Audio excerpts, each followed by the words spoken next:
Adriana Solórzano Fuentes, directora de producción y planeación de Radio Educación, comunicóloga con una larga y notable trayectoria, activa en la normatividad y excelencia de la comunicación en México. Hola, ¿qué tal? ¿Cómo están? Ya estamos de vuelta en Entre Firmas y es un gusto tener con nosotros este día, pues, a la radio. Hola, Gastón, ¿cómo estás? Hola, Mafer, mucho gusto estar contigo de nuevo. Y sí, tenemos a la radio hoy el otro lado, la otra visión de la parte de los derechos de autor y conexos. Hoy nos acompaña Adriana Solórzano, directora de producción de Radio Educación y además una mujer con mucha experiencia en la radio, en los medios. Y bueno, pues muchísimas gracias, Adriana. Yo sé que la agenda, la tuya en particular, es complicada y muchas gracias por haber abierto este espacio para charlar hoy con nosotros en Entre Firmas. Al contrario, muchas gracias por la invitación. Qué gusto saludarte, Fer.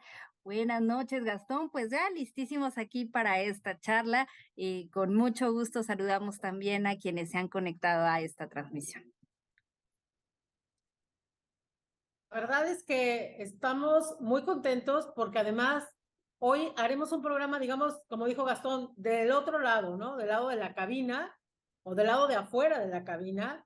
Y queríamos saber, para empezar, Adriana, ¿qué hace un productor? ¿Y qué hace un productor de radio?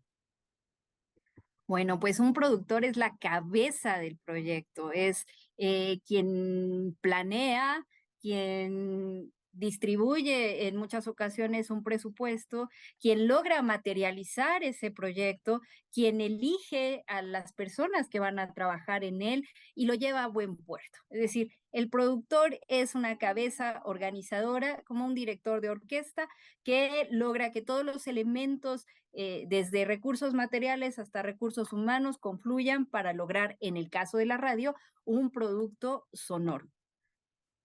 Oye, fíjate, Adri, que digo, está interesante lo que dices, pero cuando uno lee o se pone a leer la ley y hablas de productor, es la persona, digamos, que hace una inversión, ¿no? O sea, que es la persona que mete dinero, o sea, que de alguna manera compromete esa parte de su patrimonio en un proyecto. Y sí, como decía Mafer hace ratito, vamos a ver el otro lado, la otra postura. O sea, por un lado está la persona que es la creadora, la que desarrolla, la que tiene este contenido, pero está el lado del que invierte. O sea, ¿qué tan importante para ti es esta parte de invertir, de poner en riesgo proyectos y no nada más estar pensando a lo mejor en sentido estricto en lo que son los derechos de autor o el derecho conexo, la persona que contratas para tu programa de radio? Es decir, yo voy a meter mi dinero.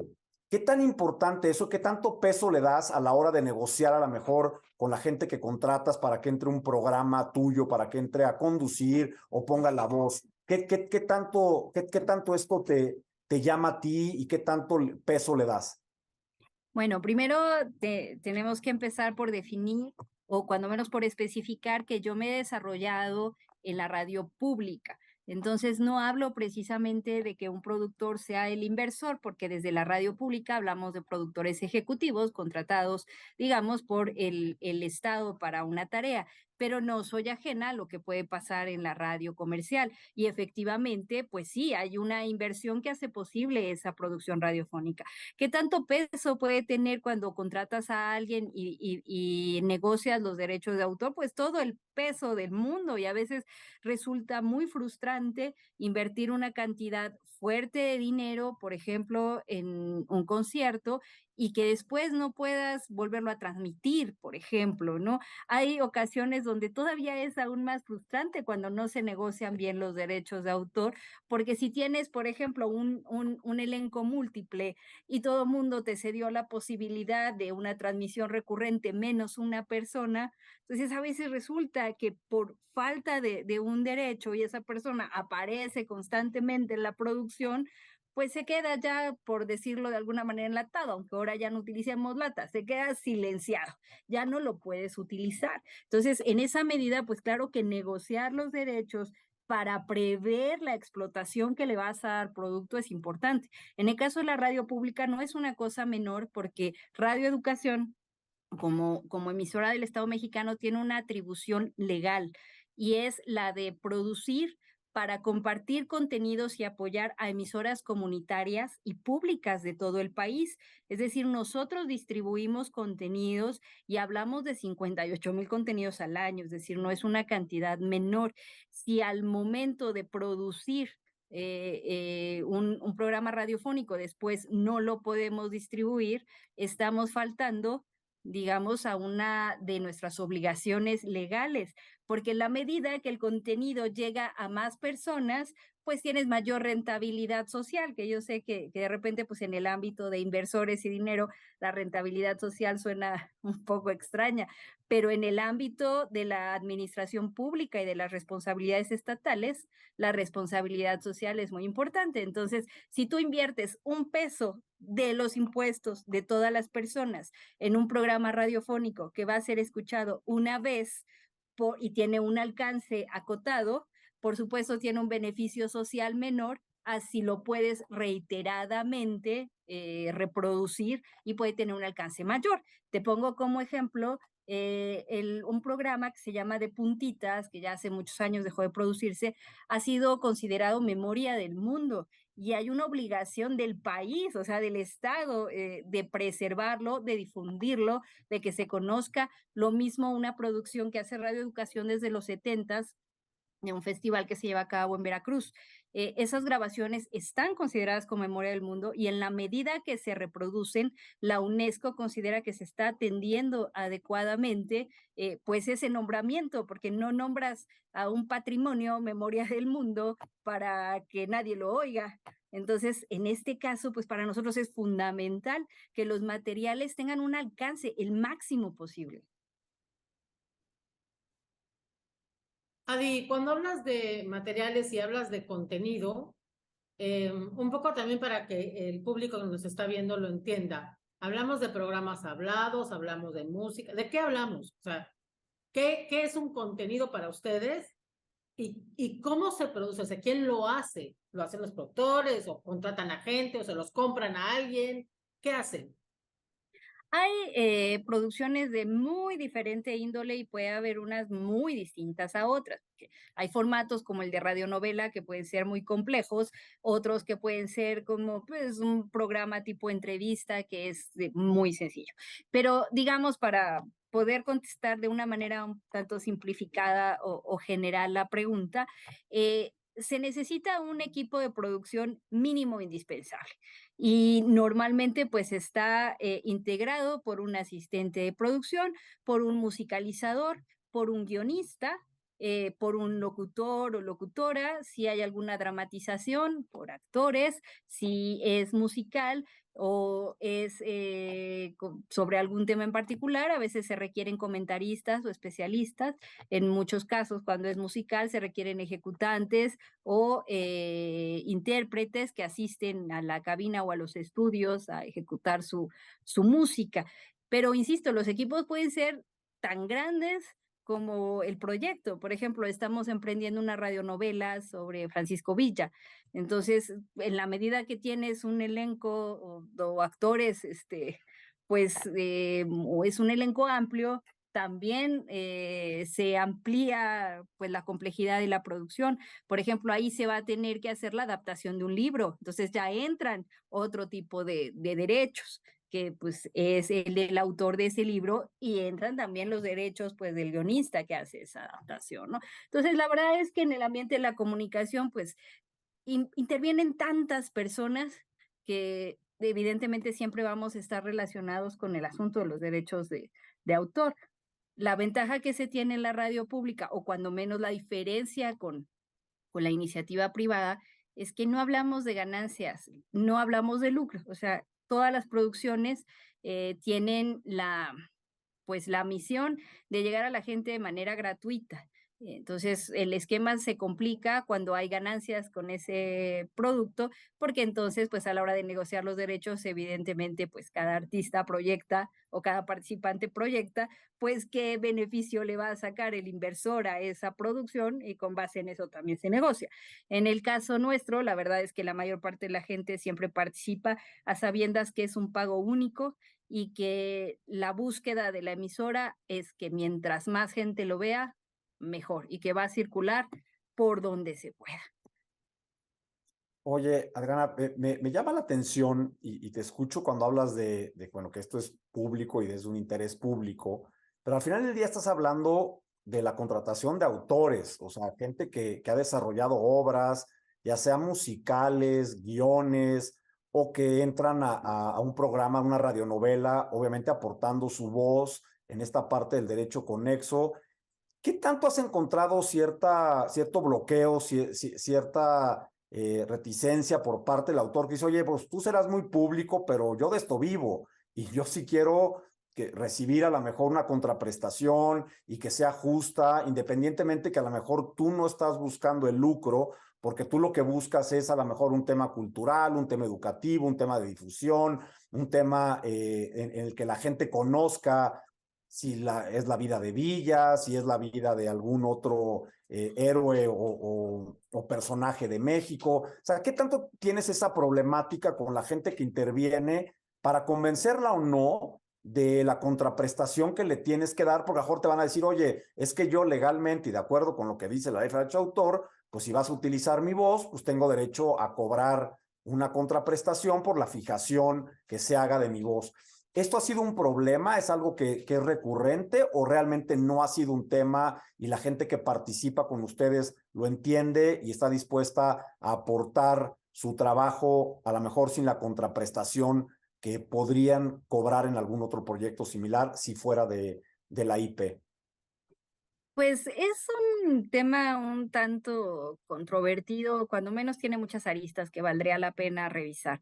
Por una parte, yo soy una convencida de que es justo que todo el mundo reciba una retribución por el trabajo que hace, pero cuando se trata de un trabajo creativo, resulta muy difícil cuantificarlo, es decir, ponerle un monto, un valor por ejemplo, la musicalización que se puede hacer para un programa de radio. Pues desde mi punto de vista siempre va a resultar que lo que pagas como contraprestación quizá vale menos que el arte que se está entregando. Es decir, la radio pública, debemos decirlo, tiene tabuladores muy bajos. Las contraprestaciones que se pagan, pues no van a volver millonario a nadie. Y de hecho, la mayor parte de la gente que trabaja en la radio pública trabaja también en otras empresas, en otros proyectos, y la mayoría lo hace sobre todo como una manera de contribuir a su propio país. Es decir, sí hay una parte que tiene ese contenido, pero bueno, si quieren, en un momento seguimos abundando. Esto está muy bueno. Nos vamos a un corte y regresaremos para seguir hablando con Adriana Solórzano sobre la radio pública y la producción de contenidos.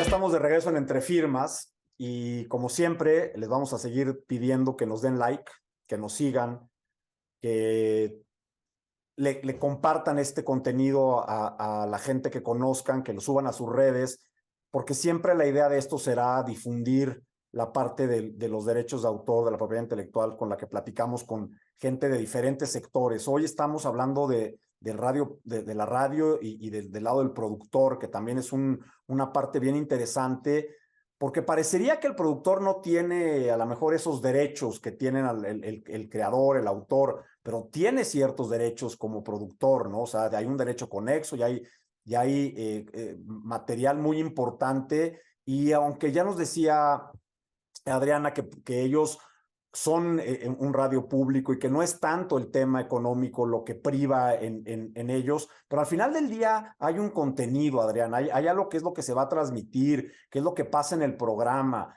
que a lo mejor pasa a ser parte de tu acervo, de lo que se queda en tu programa. ¿Qué tanto eso lo negocias tú con los autores? ¿Qué tanto les dejas a ellos que se queden a lo mejor con ese contenido para que lo puedan utilizar en alguna otra plataforma, en algún otro programa, en alguna otra obra, ya sea mañana una obra literaria, en algún otro programa de radio? ¿O qué tanto es algo que ustedes quieren que se quede en la radio, que se quede como parte del catálogo de ustedes? ¿Qué tanto negocias eso? Bueno, en primer término debemos decir que los productores son todos personal de radioeducación, es decir, están basificados y por lo tanto, bueno, trabajan para la institución y está acordado que los derechos pues pertenecen a la propia institución. Los productores eligen a sus equipos de producción de acuerdo con los proyectos y se les contrata por honorarios por proyecto. Y en los contratos pues se establece que los derechos de la producción final, pues son de radioeducación. Es decir, si se utiliza, por ejemplo, contratas a un guionista, el guión pasa a ser parte de radioeducación. No podría, le pagaste por ese guión, a lo mejor no la cantidad que se merecería, insisto, si tenemos muchas formas de cuantificar pues lo que vale un trabajo. En la radio pública tenemos tabuladores por guiones, según los formatos, se paga esa contraprestación, se recibe el guión y pasa a formar parte de Radioeducación. Lo que sí es importante también aclarar es que Radioeducación está siempre dispuesta a entregar ese contenido o esa producción sonora a escuelas, a maestros, a estudiantes, a quien quiera escucharla, a otras radios. Es decir, quien sabe que participa para radioeducación lo hace a sabiendas que lo que más nos interesa es que se distribuya el contenido. Y eso incluye que si el propio autor lo quiere utilizar para algo, mientras no haya lucro, puede hacerlo. Es decir, si es para algún uso cultural, por supuesto que puede hacerlo. Ahora, también es bien importante ubicar el tipo de producciones radiofónicas que hacemos, porque de repente podríamos pensar en una radio comercial que a lo mejor usa música, pues muy pegajosa, muy conocida, que el solo hecho de que se utilice esa música ya te genera que a lo mejor las personas te sigan o escuchen, o sea, un gancho. En el caso de la radio pública, se busca sobre todo darle lugar, darle espacio a todo aquello que no encuentra espacio en el mainstream. O sea, por ejemplo, tenemos un sello discográfico virtual. Hagamos una convocatoria todos los años para cantantes, compositores, intérpretes que quieran grabar profesionalmente en nuestros estudios sus materiales. Y lo que les pedimos a cambio de darles ese máster, porque les entregamos un máster de su grabación, es que permitan la descarga gratuita. Entonces, digamos que, insisto, cuando trabajas en radioeducación, sabes que se va a distribuir y no por otra cosa que porque ha sido financiado con los impuestos de los ciudadanos y las ciudadanas. Es decir, si Radioeducación utiliza su equipo y utiliza dinero para grabar las interpretaciones de alguien, que bueno, se lo ha ganado a través de una convocatoria, pero está utilizando dinero de impuestos para eso. ¿De qué manera lo retribuye? Pues permitiendo que la gente descargue libremente la música y la escuche. Eso no quiere decir que quien descarga la música pueda utilizarla para el proyecto que quiera. O sea, no está perdiendo los proyectos sobre su música. O sea, no está perdiendo los derechos sobre su música. Está cediendo la posibilidad de que la gente escuche esa música sin tener que pagar por ella, como una manera, pues, de compensar el dinero que invirtió la ciudadanía en la grabación profesional de su propia música. Pero es música que verdaderamente no, muchas veces no sería conocida si no fuera por este tipo de plataformas.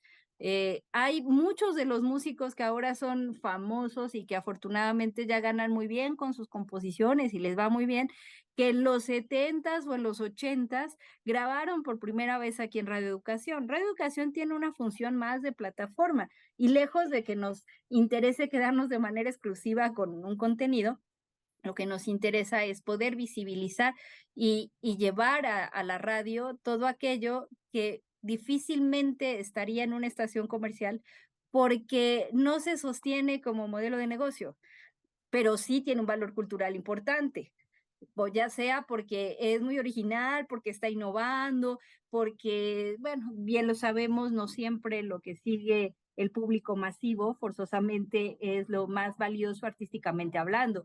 Radio Educación es una plataforma y una alternativa para dar a conocer eso. Entonces, en muchos de los casos, lo que tenemos es Por ejemplo, músicos que gracias al trabajo de Radio Educación, pues han trascendido o se ha logrado preservar su música. Por ejemplo, hay un fondo llamado Ricardo Montejano que está auspiciado por la Universidad de California, que ha sido digitalizado con dinero de la Universidad de California y está disponible en la Fonoteca Nacional.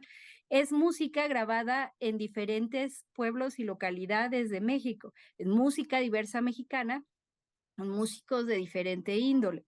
Esa música obedece más como a un registro documental y de preservación.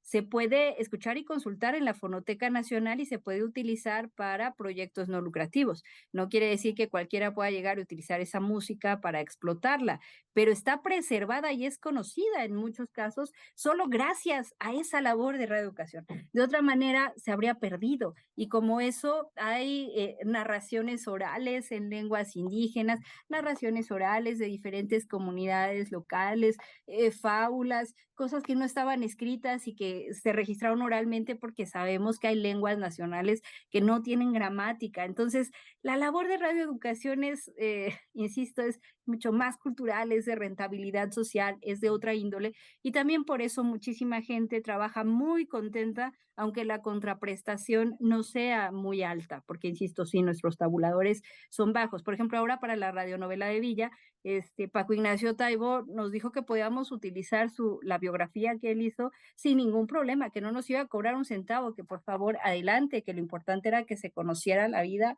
del personaje histórico. Entonces, gracias a ese tipo de, digamos, de contribuciones generosas, pues podemos producir, porque también debemos saber que no siempre contamos con grandes presupuestos desde las áreas culturales del país y no por una cuestión de negligencia, cuando menos ese es mi punto de vista, las necesidades en el país son tan amplias, son tan vastas y cruzan por situaciones prácticamente de emergencia y necesidad primerísima que, bueno, los recursos del país no dan para todo lo que todos quisiéramos de la manera en la que todos quisiéramos. Entonces, hacemos lo más que podemos con lo que tenemos. Oye, Adriana, digamos, desde el principio, o tomando en cuenta los principios que señalaste de finalmente todos estos contenidos se generan con recursos públicos y que por lo tanto es justo o es legítimo que estén en un acceso abierto o estén disponibles, ¿cómo se fueron preparando, digamos, dentro de la radio pública para dar este salto hacia las plataformas? Porque la manera en la que se gestionaban antiguamente los derechos era así, ¿no? O sea, tenemos productores, contratamos personal, ese personal es empleado de la empresa o de la institución, según sea el caso, y bueno, pues los contratos está establecido que lo que producen le pertenece al patrón, ¿no? Así era de sencillo. Pero bueno, sabemos que esto se ha ido moviendo a un escenario total y absolutamente diferente y hasta mucho tiempo, hasta hace poco tiempo, digamos, desconocido para todos, que era el entorno digital. ¿Cómo se prepararon? ¿Alguien digamos, los capacitó? ¿O fue de verdad ensayo y error? ¿Alguien les dijo, cuidado, la están haciendo mal, tienen que adquirir los derechos de esta manera?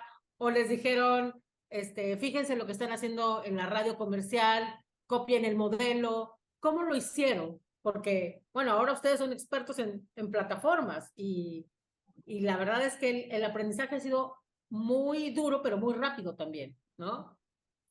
Pues yo creo que más bien es un desafío y está en emergencia el tema y está en tránsito y quizá no sea la manera ideal como la hemos estado aprendiendo, pero lo cierto es que al ser también un tema emergente hay muchos abordajes, muchas formas de verlo, de incluso defenderlo o percibirlo. La moderación de los contenidos en las plataformas es también todo un tema.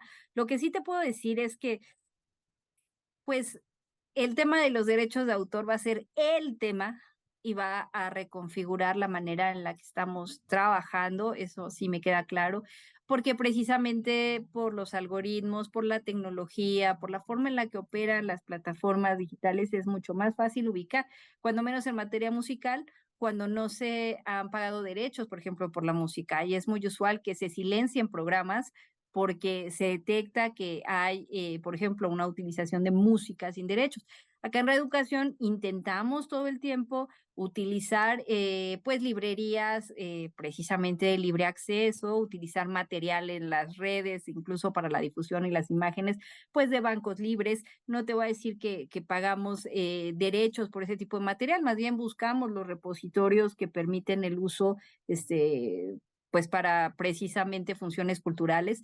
No tenemos recursos, digamos, programados para ese tipo de gastos, pero a la larga se van a tener que hacer. O sea, es parte de la evolución que estamos teniendo, como tú dices, de un modelo simple se está complejizando y por supuesto que va a llegar un momento en el que pues tendremos que revisar todas estas situaciones porque va a ser imposible seguir transmitiendo en medios digitales si no se llegan a acuerdos con sociedades de gestión, si no se llegan a acuerdos con las propias plataformas, en fin, la verdad es que sí sé que es un tema desafiante y creo que la mayor parte de los medios, no solamente los públicos, comenzamos la incursión sin tener bien a bien claridad de cómo iba esto.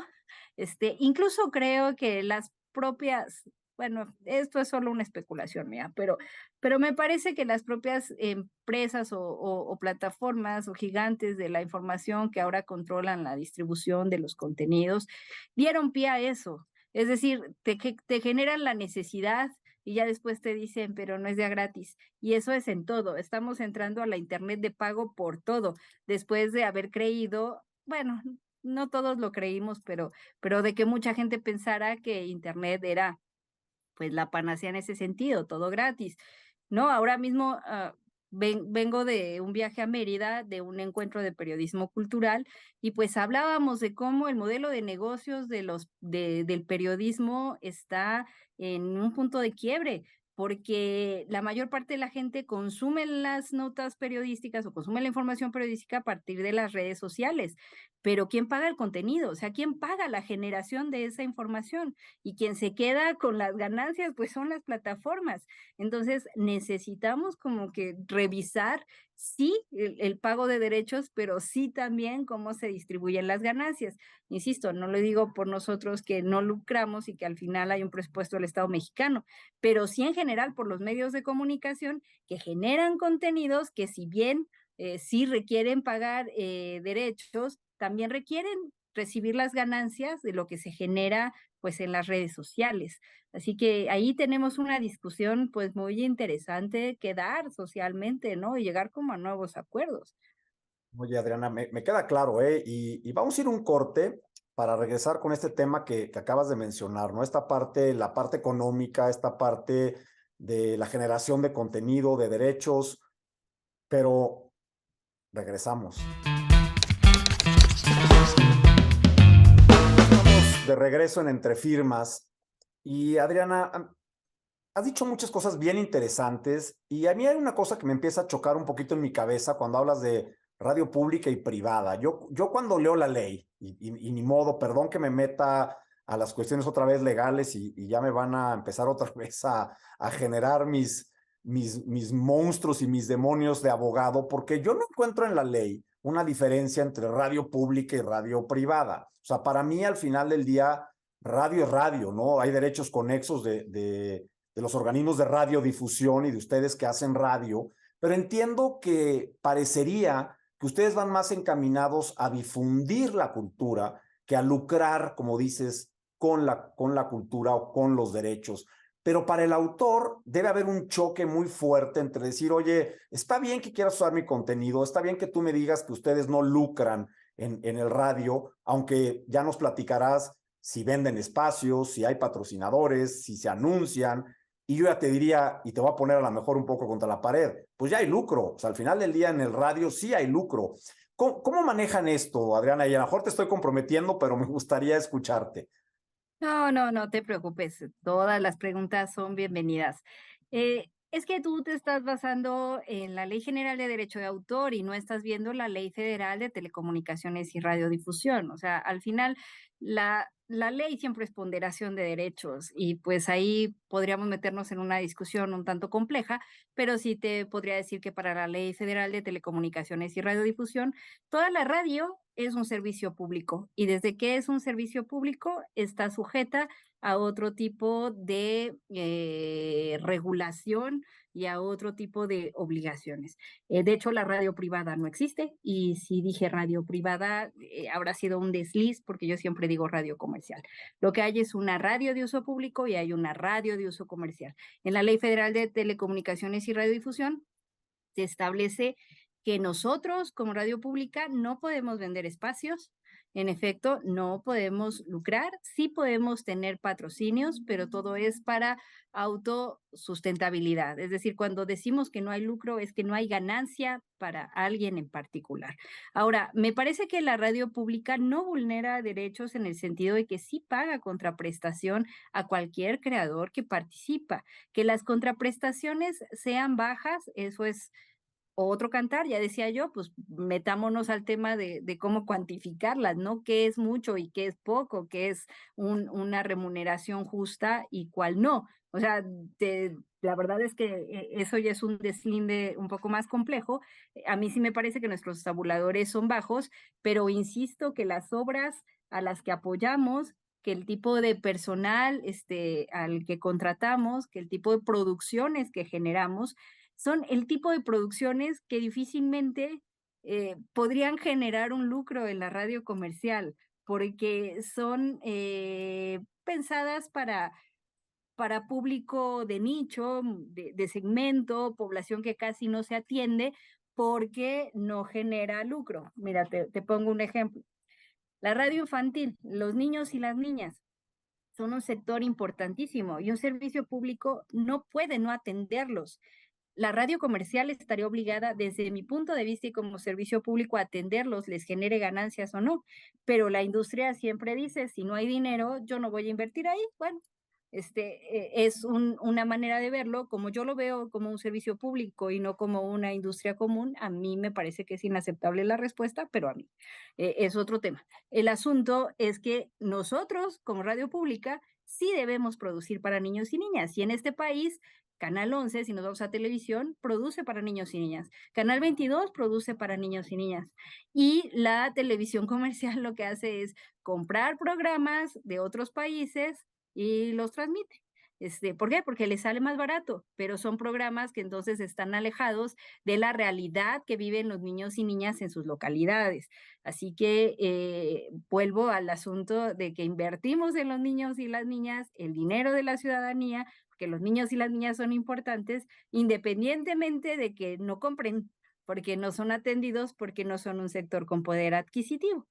Entonces, esos programas, aunque los pusiéramos ahí a disposición de la radio comercial o quisiéramos monetizar con ellos en cualquiera de las plataformas, ese sería un sueño guajiro. Difícilmente lo conseguiríamos. Tenemos una plataforma para niñas y niños que lamentablemente es más consultada por los maestros y llegan los niños cada que les dejan una tarea, pero difícilmente son contenidos que vayan a generar pues eso, una monetización, porque no son masivamente consultados. Atendemos a población con discapacidad, por ejemplo, adultos mayores, temas que quizá no sean tan fácilmente consumibles en el sentido de generar rating. Si hablamos de interculturalidad, difundimos música desconocida, difundimos toda la diversidad de la música mexicana, aun cuando los autores o los intérpretes pues sean apenas y conocidos en sus localidades y con muy escasa cobertura. A lo que voy es que nuestra función, más allá de dar dinero, le da a los autores muchas veces la plataforma para que después sí puedan ganar con sus creaciones una vez que son conocidos y una vez que son valorados o que se los lleva la radio comercial. En muchas ocasiones eso es lo que ocurre. La radio pública es la plataforma, la oportunidad para muchos creadores que después pueden cotizarse bien o ya tener otro tipo de contratación o de ganancia con la radio comercial. Oye, Adriana, y cuando dices, por ejemplo, eso, es decir, no es que no ganen, es que, digamos, lo que nosotros les pagamos a lo mejor no es el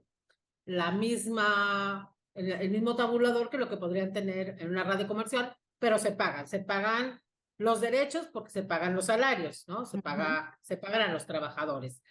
Pero pensando, por ejemplo, en contenidos que no produzcan ustedes y que les gusten, que les interese tener. No sé, dijiste una radionovela. ¿Qué pasaría, por ejemplo, si la radionovela ya se transmitió Tres Patines, que es tan famoso y tan conocido?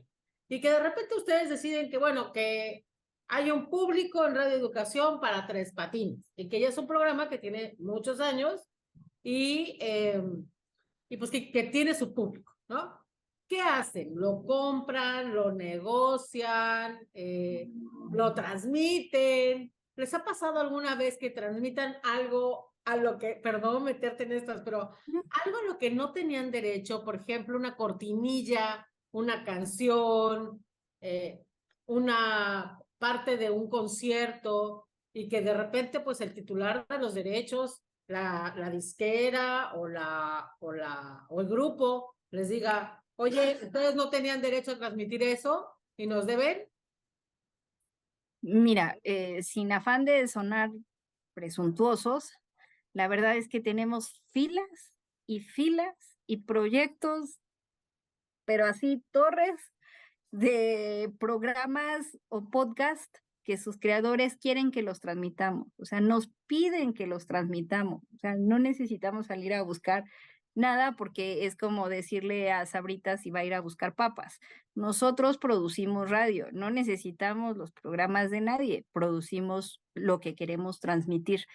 Como es una radio pública, sí abrimos la oportunidad de transmisión a todas esas personas que quieren que sus trabajos se difundan, pero tenemos un comité de evaluación porque son tantas las solicitudes que pues tiene que haber criterios para definir qué cosa puede ser útil a la ciudadanía. Pero evidentemente es una petición de los propios creadores, no hay un pago de por medio, lo que se les da es la oportunidad de que se transmita a través de las frecuencias radiofónicas lo que ya produjeron. Ahora que hay casos de repente difíciles de resolver porque hay quien pues reclama y reclama bien sus derechos.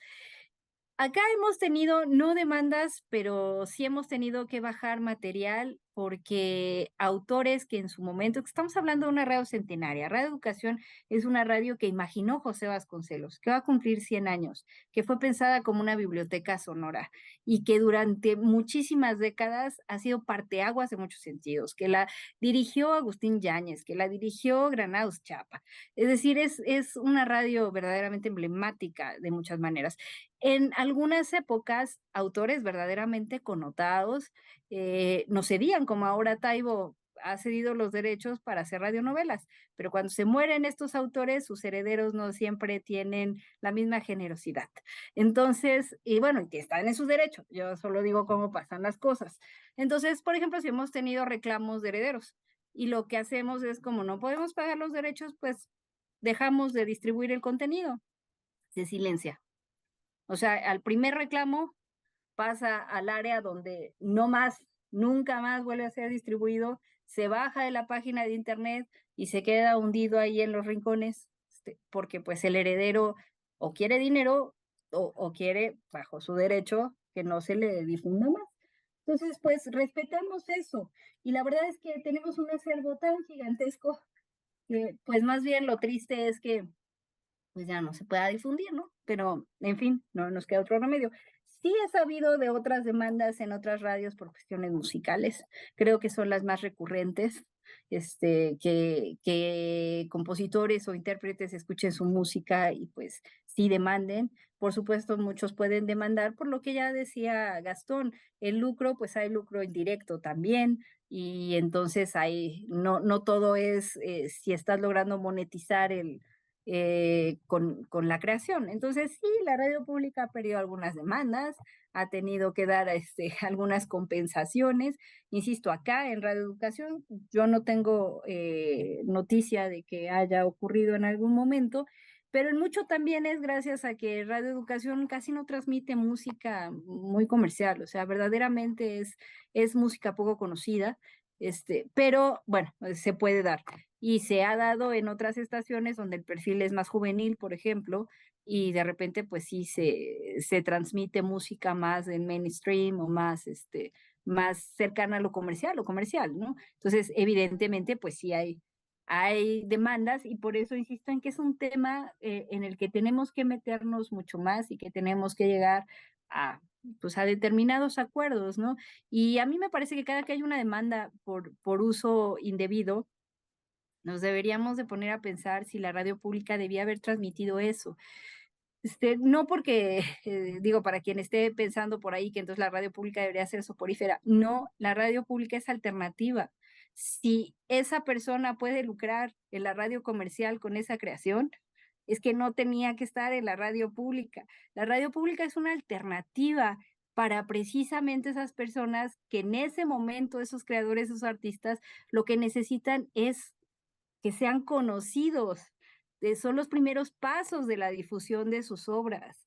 Es la plataforma del Estado para apoyar a la creación. En el momento en que esos artistas pueden obtener ganancias con sus creaciones en la radio comercial, nuestra labor como radio pública ya no es apoyar eso, por mucha calidad que tenga, es apoyar a quien no tiene esos apoyos. Entonces, pues más bien es como entender cuál es la función que tiene esta radio pública en este estado mexicano y que es muy cercana a lo que les comentaba de la convocatoria para los cantantes que se hace cada año, que no pueden grabar su música en un estudio profesional. Con el máster que les da Radio Educación, muchas veces pueden ya después acceder a conciertos, a grabar discos, ya en mayor forma, a poder subir su música a las plataformas y monetizar con ella, porque ya está en calidad, digamos, profesional, y son creadores que no tenían cómo hacer una grabación profesional. Así que Radio Educación está realmente para hacer soporte, para hacer apoyo. Oye, Adriana, digo, está bien interesante lo que dices. Hay cosas que a mí me chocan, en mi cabeza me chocan porque parecería que hay que dividir entre el espectro radioeléctrico y las concesiones que le dan a los privados y el beneficio entonces de irte a esta radio pública. Pero deja que vayamos un corte y regresamos con esto.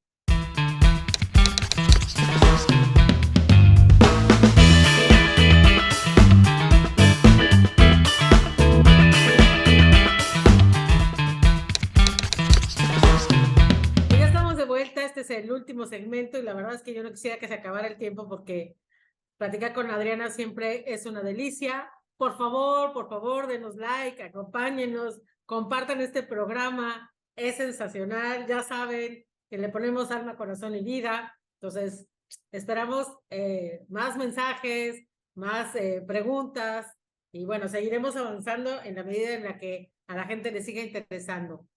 Y bueno, pues ya estamos en esta última parte del programa. Gastón, tú tenías ahí una pregunta. Fíjate que ahora que platicabas y hablabas de esta parte de la radio pública y me viene a mi cabeza porque no lo puedo evitar. Entiendo que es una concesión, o sea, que finalmente el Estado le concesiona a los particulares este espacio radioeléctrico para que puedan llevar a cabo estas transmisiones y tener una estación de radio.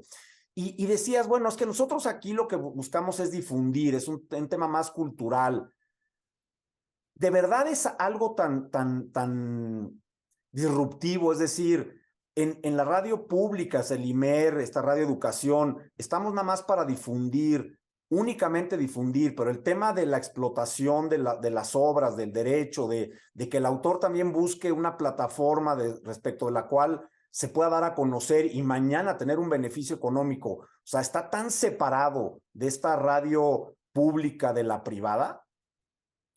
A mí me parece que está bien que lo esté, que sí está separado y está bien que lo esté. No porque, insisto, no crea que todo el mundo tenemos derecho a ser gratificados de una manera justa con respecto del trabajo que realizamos, pero no tendría sentido que el dinero de los ciudadanos se gastara en algo que puede realizarse a través de una empresa, más en un tipo de sistema gubernamental y económico como el nuestro, porque todo siempre está sujeto a debate, pero partiendo de que vivimos en un sistema capitalista con un Estado democrático que busca no intervenir de más en las actividades productivas, tiene que existir una justificación muy clara de por qué hay concesiones de uso público. Y una primera mala justificación que a veces viene a la cabeza es esta cuestión de que pudiera ser un espacio de propaganda para los gobiernos en turno. Eso no solamente es en perjuicio de todos, no sería inequitativo con respecto de cualquier proceso democrático.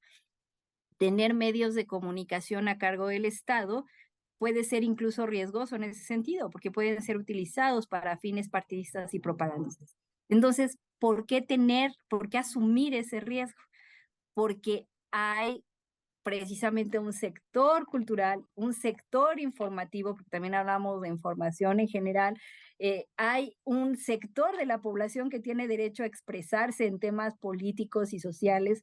Es decir, los medios públicos se vuelven ese espacio de debate abierto para toda la ciudadanía. Si tú a quien le concedes o le das una concesión de uso comercial, su eje va a ser aquí tiene cabida lo que deje ganancia, porque si no, pues entonces no nos permite el modelo de negocio sostenerlo. Tiene que existir esta alternativa para que se pueda dar un debate, para que las diferentes organizaciones de la sociedad civil, la población, los académicos, los especialistas, puedan debatir sobre diferentes asuntos y tengan una plataforma. Es decir, la radio pública, en la medida que se desmarca de la radio comercial, tiene sentido. Si no se desmarca, en la medida que más se le parece, en la medida que traslapa funciones, es un mal uso del dinero, porque ya está ahí. O sea, si ya está ahí una radio que además genera ganancia y no te genera gasto como Estado, ¿para qué quieres una que sí se está llevando parte del presupuesto de nuestros impuestos? Entonces tienes que justificarlo en la medida que se desmarca de la comercial. Y parte de sus tareas es esta cuestión de ser plataforma para los creadores, pero es una partecita, porque en realidad la radio pública lo que busca es servir a la ciudadanía, garantizar los derechos de las audiencias a contenidos plurales, libres de discriminación, con formatos variados. Por ejemplo, hay formatos costosísimos. La radio comercial no hace radionovelas porque son costosas, pero no porque sea un formato que no valga la pena seguir cultivando. Entonces, la radio pública no se puede medir ni por puntos de rating, ni por ganancia. Se mide por rentabilidad social. Y en ese sentido se desmarca de la radio comercial. Ahora, a veces sí obtenemos recursos, aunque la ley prohíbe el lucro, prohíbe la venta de tiempo aire, sí nos permite convenios de coinversión. ¿Qué es esto? Coproducciones, que otras entidades de gobierno o incluso organizaciones sociales, pueden ser incluso empresariales, pero difícilmente se dan, puedan, digamos, aportar el dinero para una producción. Y en ese sentido, al ser una coproducción, pues entran otro tipo de reglas. Ahí sí podríamos hablar que se negociarían los derechos de manera distinta, incluso los pagos de manera distinta, porque hay un ente que financia. Pero lo que sí es irrenunciable para la radio pública, cuando menos nosotros en Radio Educación no aceptaríamos una coproducción donde estuviera el limitante de no poderla compartir, porque está en nuestro documento de creación y es una obligación. Tenemos que compartir los contenidos. O sea, quien se acerca con nosotros es porque quiere llegar hasta donde se pueda. Si hay una cuestión de se difunde si hay dinero y no se difunde si no hay dinero, otra vez volvemos a que eso es un modelo comercial. No están en la ventanilla adecuada, como dices. Nosotros no buscamos la ganancia, nosotros buscamos difundir determinados contenidos. Ya para despedir este programa, que se nos fue muy rápido, la radio, en tanto organismo de radiodifusión, tiene derechos conexos. Esos derechos son sobre sus propias emisiones. Ustedes, además de compartir, han visto la posibilidad de vender derechos sobre los contenidos de lo que producen.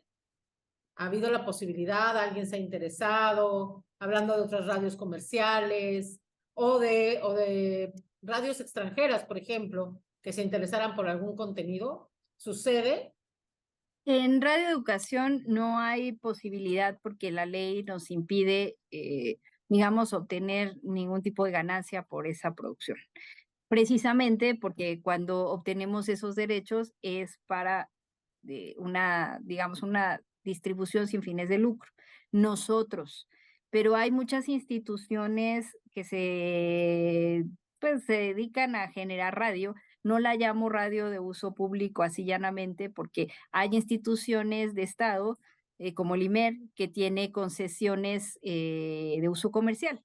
Entonces, a través de sus concesiones de uso comercial, sí puede vender. Y el IMER no es el único que tiene ese tipo de concesiones. Hay otras radios en los estados que tienen concesiones comerciales. A través de esas concesiones comerciales, pues sí se venden productos. Y lo aclaro porque, pues, a lo mejor quien ha sabido de eso, pues puede decir, no, es cierto que la radio pública no pueda vender.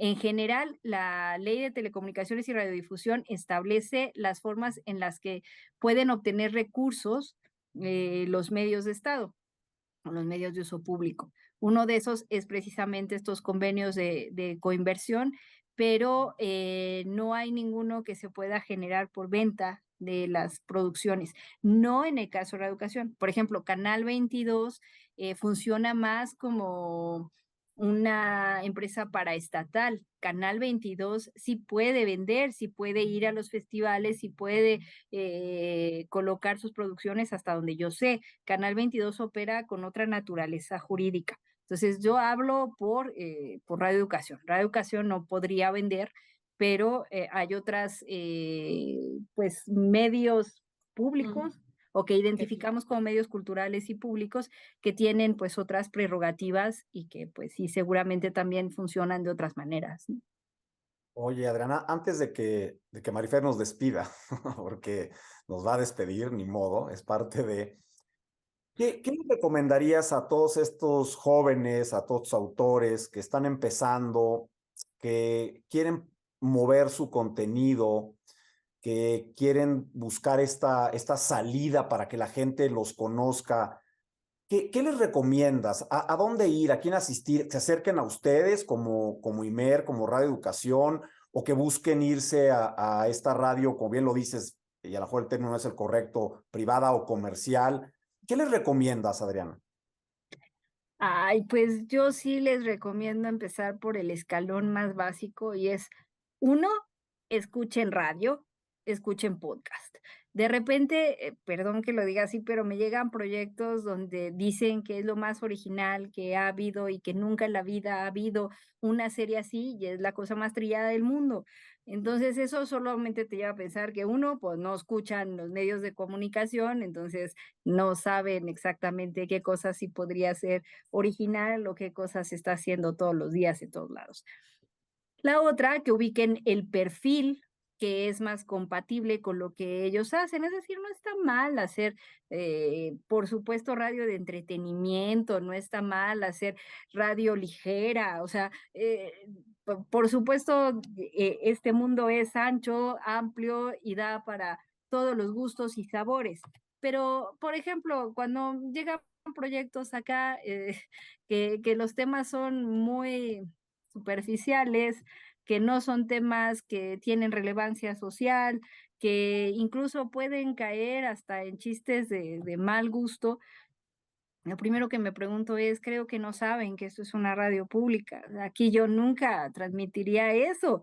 Y no quiere decir que no lo transmitan en otros lados, pero habría que preguntarse primero qué es lo que quieres hacer con ese producto sonoro. Insisto, se valen todos los objetivos, pero es importante tenerlo claro.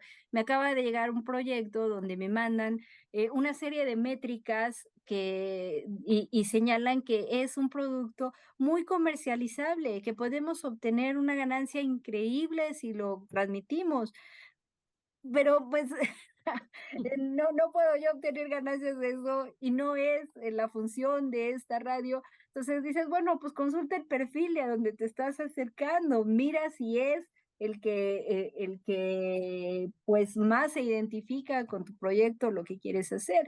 Y sobre todo eso, ¿para qué lo haces? En el caso del podcast ha sido una explosión así ingente de todo mundo hace podcast porque es muy fácil o creen que es muy fácil grabar y entonces pues es cosa de ponerme el micrófono y así como en un TikTok pues ya te pones a hablar y ya tienes tu programa. Pero pues como ese hay cientos, miles y por supuesto pueden tener uno o dos escuchas. Entonces, acá el asunto es, ¿qué hago? ¿Por qué lo hago?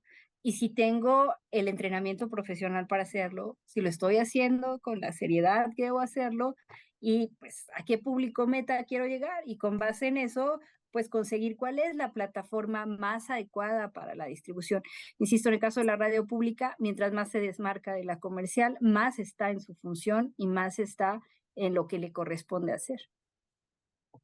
Oye, Adriana, muchísimas gracias. La verdad ha sido un programa muy interesante porque pues a veces hablamos o conocemos mucho cómo funciona la radio comercial, pero no sabemos cómo funciona la radio pública. Y ya para cerrar, y abusando francamente de ti y de tu experiencia, me gustaría que compartieras con nuestro auditorio, porque sé que fuiste mediadora en el IMED, y me gustaría que les explicaras al público qué hace un mediador, para qué sirven los mediadores o los defensores de las audiencias y quiénes son esas audiencias, ¿no? Yo creo que es interesante que la gente lo conozca y pues quién mejor que tú para explicarlo. De nuevo, gracias por estar con nosotros, Adriana. No, al contrario, gracias por la pregunta, porque a donde voy siempre me gusta hablar de eso. Y precisamente toca el punto de que toda radio es un servicio público, no importa si es de uso comercial o es de uso público. Eh, Como servicio público, tiene la obligación de mantener estándares éticos mínimos, porque la verdad es que tampoco es que se les pida demasiado. Uno es tener una programación con perspectiva de género. Otro eje es tener una programación libre de discriminación que atienda al interés superior de la niñez, que sea plural y que sea también diversa. Hay otros derechos como, por ejemplo, el que haya, bueno, traducción en lenguaje de señas, por ejemplo, en la televisión para determinados canales, determinados contenidos. Es decir, los derechos de las audiencias son amplios, pero en general lo que buscan es que estén libres de discriminación, sobre todo cuando se trata de colectivos o poblaciones históricamente vulneradas. Y hablamos de respeto a la diversidad sexual, hablamos de respeto a los pueblos originarios.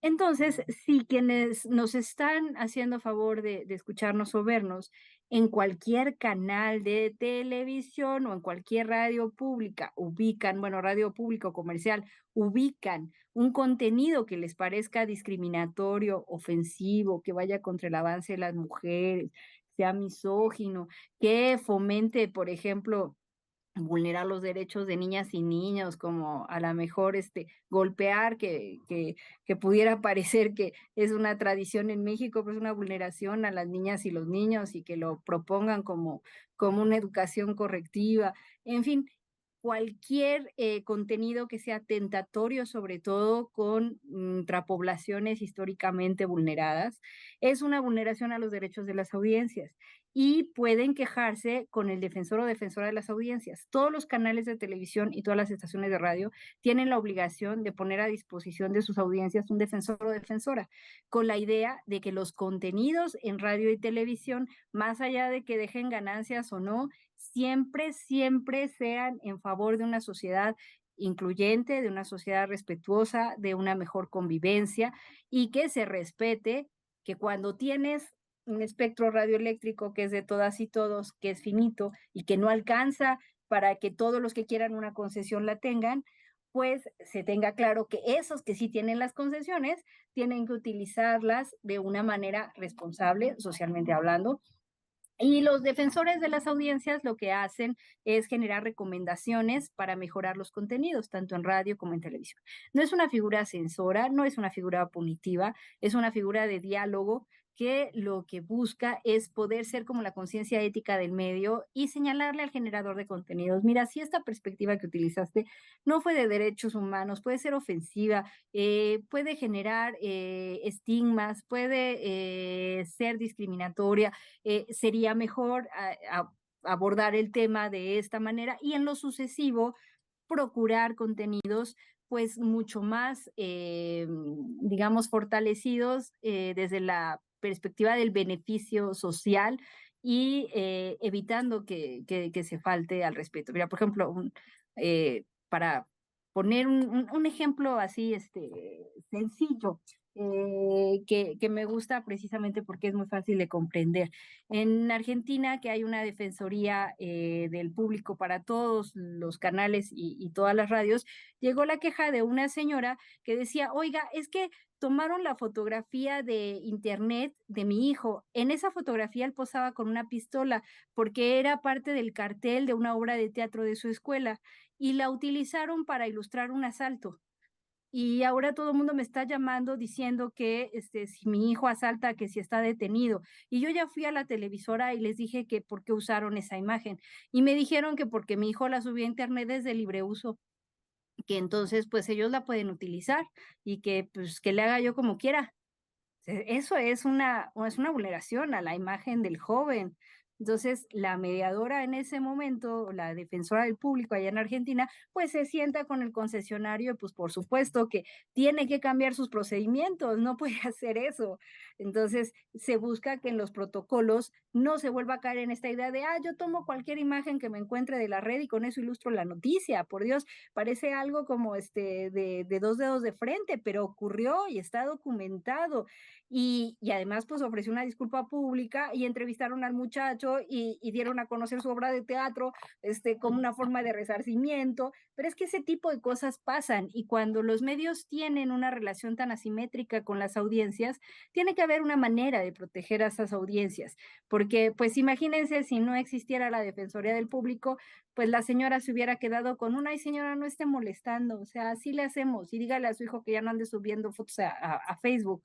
Evidentemente esa es una respuesta inaceptable, ¿no? Para eso existen las defensorías del público, como se le llama en Argentina, o las defensorías de las audiencias, como se les llama en México. No, genial, lo que acabas de comentar, la verdad es un tema bien interesante, casi para hacer un solo programa, porque estás hablando de muchísimas cosas que tienen que ver, no solo con la parte de esto que hablas de discriminación, de etnias, de derechos, ¿no? Y derechos en general humanos y no nada más la parte del derecho a autor. O sea, la radio, y es lo que más me ha impactado de lo que hemos platicado hoy, la radio es social, ¿no? La radio es para todos, no es tanto si es comercial o si es pública. Pasa mucho por la radio, se comenta mucho en la radio, suceden muchas cosas en la radio. Yo quiero agradecerte de verdad el tiempo que te tomaste para platicar con nosotros. Y yo aprendí muchas cosas, entiendo ahora algunas cosas de lo que es radioeducación, de lo que es esta radio pública, y confirma algunas otras de lo que es mi percepción de la parte de estos derechos conexos y de estos derechos de autor.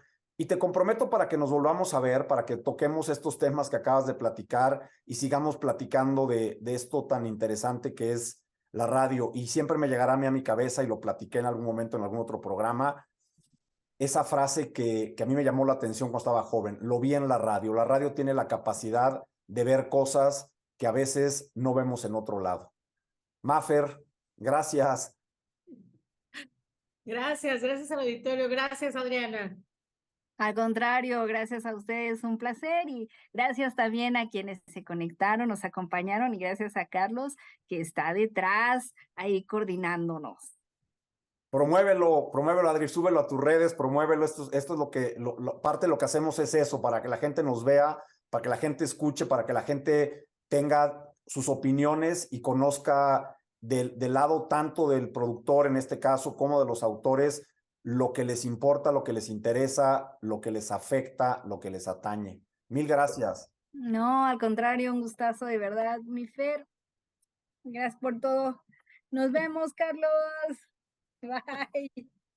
Bye. Muchas gracias. Nos vemos la próxima programa de Entre Firmas. Hasta luego. Podcast.